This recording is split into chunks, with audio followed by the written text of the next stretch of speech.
Bom aí, aqui está ótimo.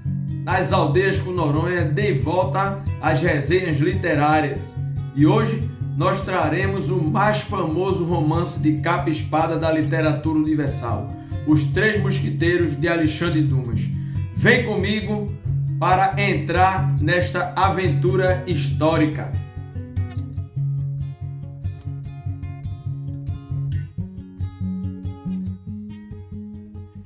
Como sempre costumamos fazer, quero apresentar aqui o livro, que foi lido, Os Três Mosquiteiros, de Alexandre Dumas, aqui na edição da editora Nova Cultural, com a tradução de Mirtes Ujeda. Então, nós lemos esse livro aqui, é um volume realmente bem denso, mas foi este exemplar da Nova Cultural. Alexandre Dumas, Os Três Mosqueteiros. E como sempre, nós vamos aqui começar falando um pouco sobre a biografia, falando um pouco sobre o autor da obra. Isso, como sempre ressalto também, esclarece bastante sobre a própria obra. Não é isso mesmo? Então, Alexandre Dumas foi um escritor francês, romancista e dramaturgo, não é? Nasceu em 1802 e muito famoso pelos romances de capa e espada, de novelas seriadas em Paris do século XIX. Além dos Três Mosquiteiros, Alexandre Dumas também é autor do Conde de Monte Cristo, mais do sem número de obras que alcançaram projeção. Mas o Conde de Monte Cristo e os Três Mosquiteiros tiveram uma grande aceitação popular. Alexandre Dumas ele era filho de um general e neto de um marquês e uma escrava negra de Santo Domingos. Ele era uma pessoa que, para aquela época, um pouco diferente do estereótipo do francês, branco, loiro, mais ariano. Então, ele era um mulato, filho de um general e uma escrava negra de Santo Domingo. Uma curiosidade na vida de Alexandre Dumas é que entre a progênie dele, os filhos que ele teve, que não foram poucos, um deles ele colocou o nome, Alexandre Dumas também. Por isso, o Alexandre Dumas, autor dos Três Mosquiteiros, era conhecido como Alexandre Dumas pai, porque esse seu filho homônimo, ele também veio a ser escritor, inclusive sendo autor de um romance também famoso, A Dama das Camélias. Mas o Alexandre Dumas pai é de quem nós vamos tratar aqui. E ele também ficou órfão de pai muito cedo, em 1806. Nasceu em 1802, com 4 anos já ficou órfão de pai. Cresceu nessa condição na França e já um jovem, foi buscar emprego em Paris. O contato de Alexandre Dumas em Paris foi através do general amigo do seu pai, que ao perceber a bela caligrafia que ele tinha, as coisas eram escritas à mão, naquela época as coisas eram feitas dessa forma, esse general concluiu que ele poderia secretariar o futuro rei Luís Filipe, que estava para assumir o reino francês. Dessa forma, ele garantiu o sustento, abriu as portas em Paris e começou a ficar famoso como escritor. Escreveu peças de teatro, escreveu artigos para revistas e alcançou um grande sucesso na França. Não é? O Alexandre Dumas pai.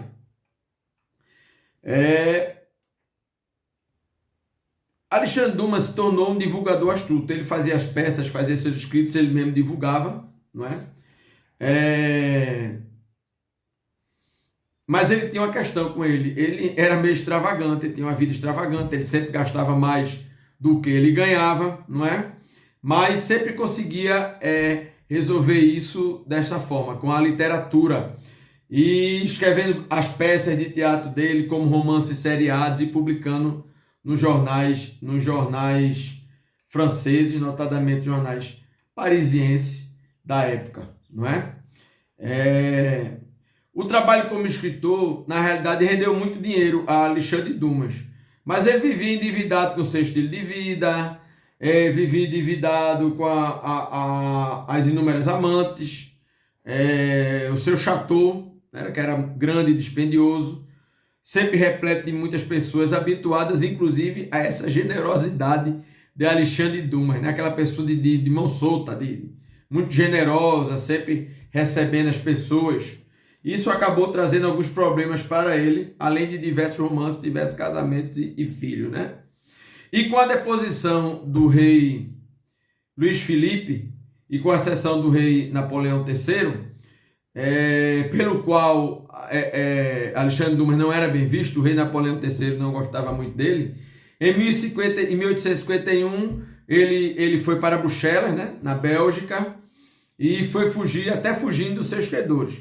De lá partiu para a Rússia, porque o francês era a segunda língua mais falada na Rússia naquela época, e os seus escritos eram muito populares. Nessa altura, ele já tinha fama muito grande, tanto na França, em Paris, na França, e em boa parte da Europa, não é? Ele sempre viajou, a partir desse momento, em busca de aventuras, de inspiração para suas histórias. Participou, inclusive, das guerras de unificação da Itália, não é? Chegou lá na Itália a assumir a direção do Museu de Nápoles, mas retornou à França, onde fundou o jornal Os Mosqueteiros, e faleceu em Pouilly em 5 de dezembro de 1870. Nasceu em 1802, faleceu em 1870 na França. O corpo de Alexandre Dumas ele ficou sepultado no cemitério do local onde nasceu até novembro de 2002, quando, mediante as ordens do presidente francês à época, o presidente Jacques Chirac, ele foi exumado, o corpo foi exumado, foi transportado em procissão em um novo caixão, conduzido por 4 homens vestidos como os mosqueteiros, né, da mais famosa obra dele, até o Panteão de Paris, onde que é o mausoléu, né, onde grandes filósofos e escritores franceses estão sepultados. Alexandre Dumas, então, foi um marcante escritor francês, muito popular à sua época.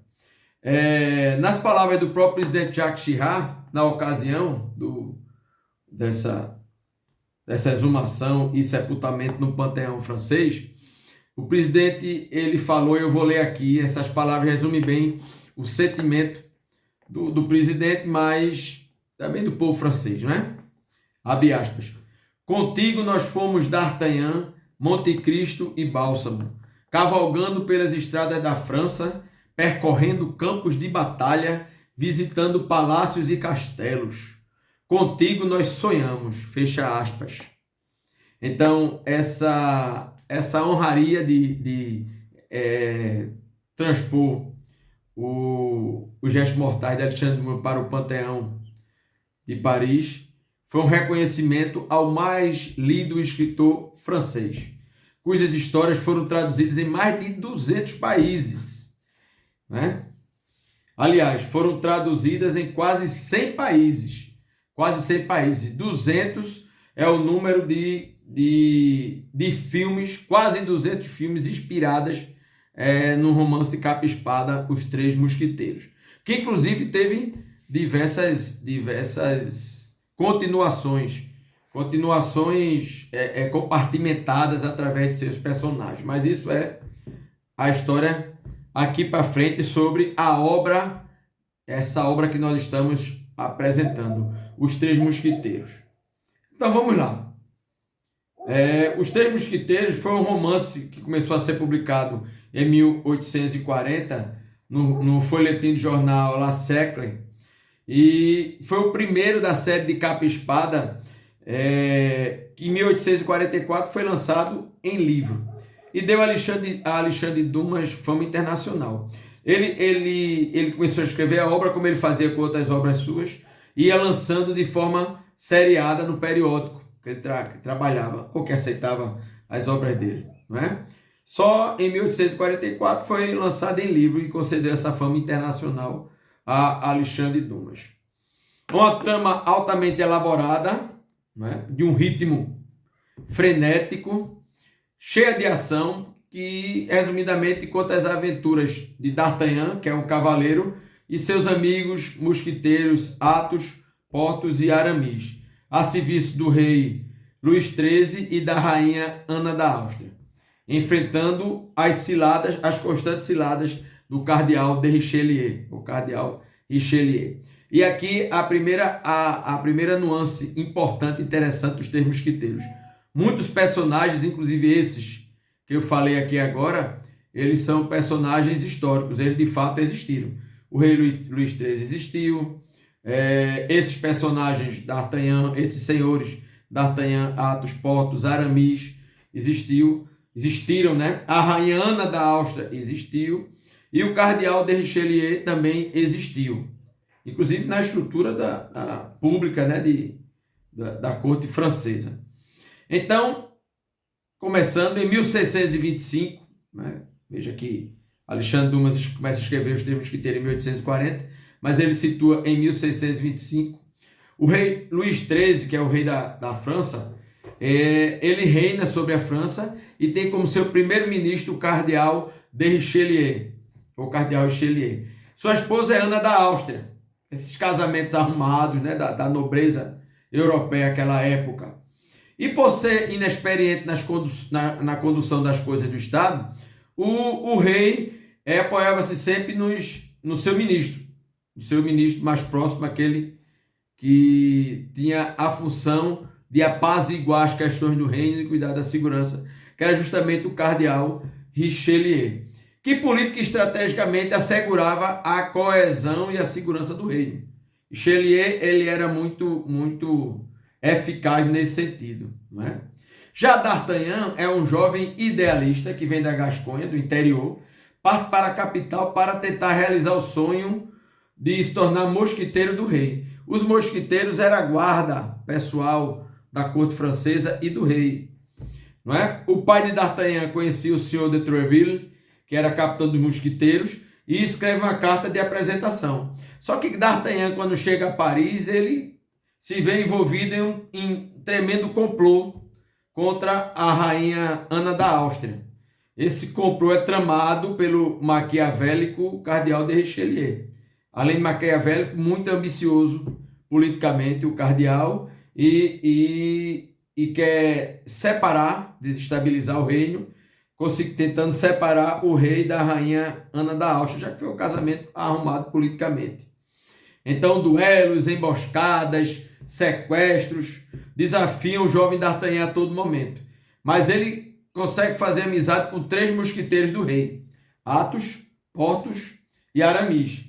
E como é que ele conheceu esses mosquiteiros? Ele simplesmente, quando chega a Paris, além de ter um problema com um componente da guarda do cardeal de Richelieu, porque o cardeal também tinha sua guarda, né? Homens armados de capa e espada, como são os mosquiteiros, ele acaba por se envolver em uma série de problemas e vai conhecendo cada um dos mosquiteiros, um por um, em situações de desavenças e vai os desafiando para duelos. E os duelos naquela época, eles estavam proibidos na França.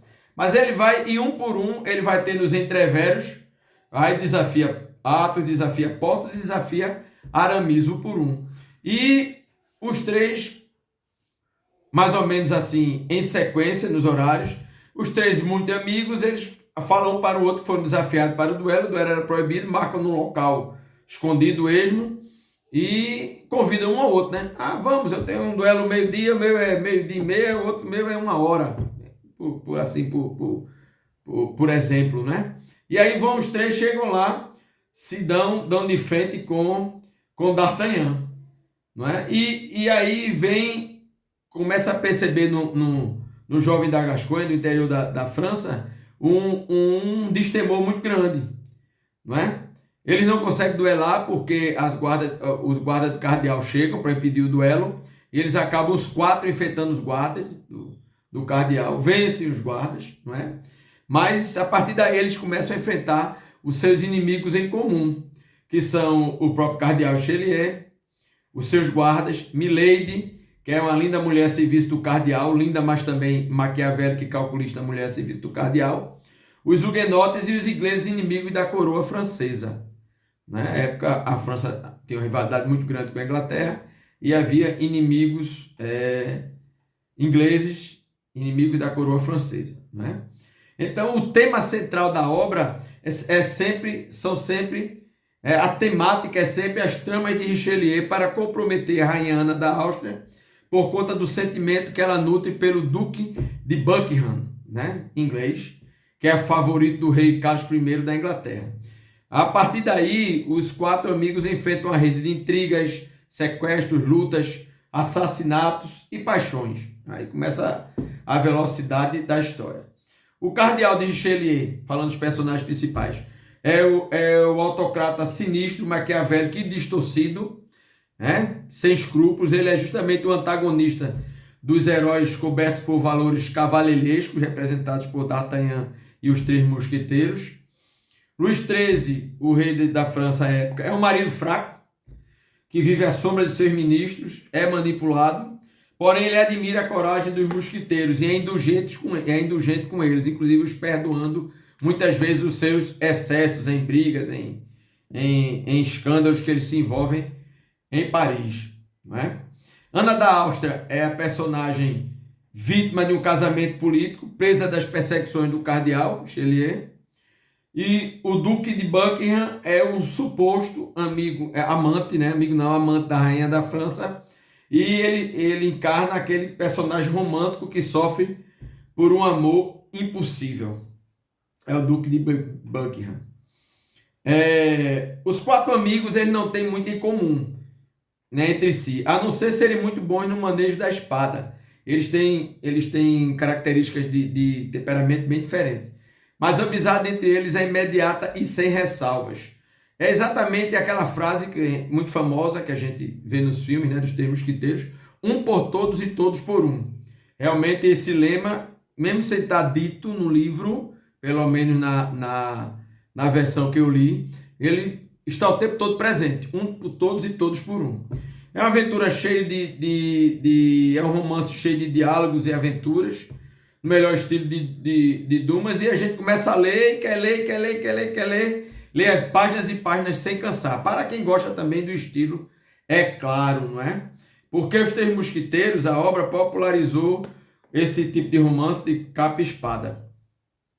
Com D'Artagnan, que é o herói humano e irascível, que se irrita com qualquer coisa, quer resolver na ponta da espada os problemas dele.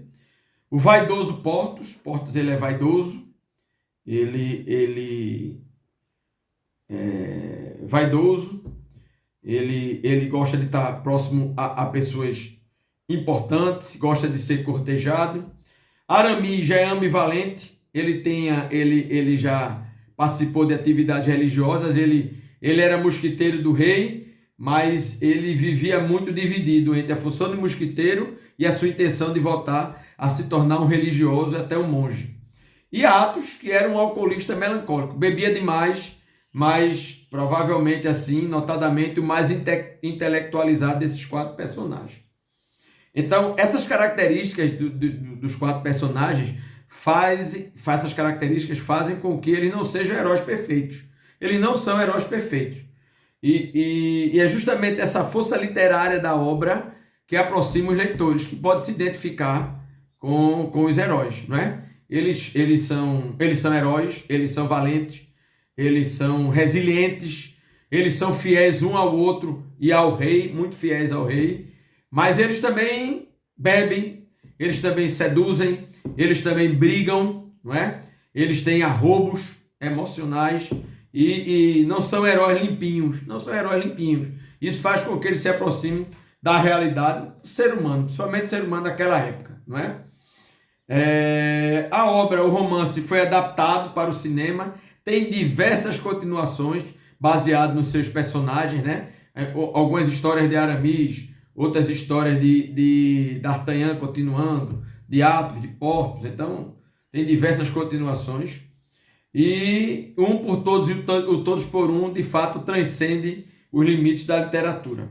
Para André Roussin, dirigindo-se à Academia Francesa em 1980, eu vou ler aqui novamente, abre aspas, é o mito da amizade entre os homens que, sob o duplo selo da lealdade e da coragem, tornam-se invencíveis.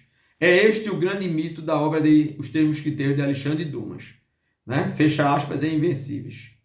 Mito da amizade entre os homens, que sob o duplo selo da lealdade e da coragem, tornam-se invencíveis. Isso inspirou muita gente da França do século XIX. Então, na essência, Os Três Mosquiteiros é uma história de coragem e amizade, e com certeza um dos mais célebres romances e mais lidos de aventura, romance de aventura da literatura universal. Eu espero que vocês tenham gostado, né? Quem é da minha geração, se não leu o livro, mas com certeza já assistiu o filme, e gerações mais novas também. Mais de um filme foi feito sobre Os Três Mosquiteiros. E quem tiver interesse, quem gostar de uma história bem dinâmica, bem rápida, de fácil leitura, né? Que prende a gente, porque vão aparecendo as intrigas, você fica pensando onde aquilo ali vai chegar, pode ler Os Três Mosquiteiros de Alexandre Dumas.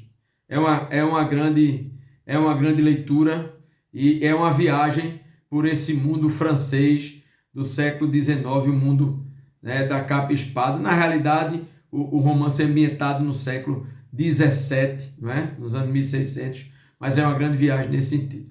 Obrigado, espero que curtam o canal, comentem, compartilhem, que isso ajuda muito a gente aqui no nosso canal, ok? As Aldeias com Noronha, na nossa resenha literária.